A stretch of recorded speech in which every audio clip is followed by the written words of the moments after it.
পাহাড় ডাকছে, আর তুমি এখনও অজুহাত খুঁজছ। জীবনটা শুধু অফিস আর বিছানার মাঝেই সীমাবদ্ধ রাখবে নাকি? যারা বলে সময় নেই, তাদের ফোনের স্ক্রিন টাইমই বলে দেয় আসল গল্পটা। পাহাড়ের চূড়ায় দাঁড়িয়ে যে শান্তি পাওয়া যায়, তা কোনো অজুহাতের ভাণ্ডারে পাওয়া যায় না। বন্ধু, টাকা আবার আয় করা যায়, কিন্তু আজকের এই ভ্রমণের সুযোগটা আর ফিরে নাও আসতে পারে। যারা পাহাড়ে যায় না, তারা শুধু ছবি দেখে, আর যারা যায়, তারা গল্প তৈরি করে। পাহাড়ের সৌন্দর্য মিস করার সবচেয়ে বড় কারণ হল আগামীবার যাব এই কথাটা। জীবনের সেরা স্মৃতিগুলো তৈরি হয় কমফোর্ট জোনের বাইরে, পাহাড়ের আঁকাবাঁকের আঁকাবাঁকা পথে।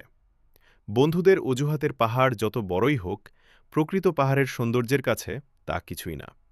পাহাড়ে যাওয়ার সাহস যাদের আছে, তারাই জীবনের নতুন দিগন্ত দেখতে পায়। যখন আমরা মেঘের মাঝে দাঁড়িয়ে সূর্যোদয়টা দেখি, তখন বুঝি ঘরে বসে থাকা কত বড় ক্ষতি ছিল। পাহাড় অপেক্ষা করে না, সময়ও না। তাই অজুহাত নয়, ব্যাগ গুছিয়ে বের হয়ে পড়ো। বন্ধু, জীবন একটাই। পাহাড়ের পথে একটু ধুলো মাখো, কিছু গল্প জমাও, কিছু স্মৃতি বানাও। টাকা নেই, সময় নেই, এই অজুহাতগুলোই মানুষকে সবচেয়ে সুন্দর জায়গাগুলো থেকে দূরে রাখে। পাহাড়ের চূড়ায় পৌঁছে কেউ আফসোস করে না। আফসোস করে যারা যাওয়ার সুযোগ পেয়েও যায়নি। ভ্রমণ না করা বন্ধুদের জন্য। পৃথিবীটা শুধু মোবাইলের ওয়ালপেপার নয়, বাস্তবেও অনেক সুন্দর।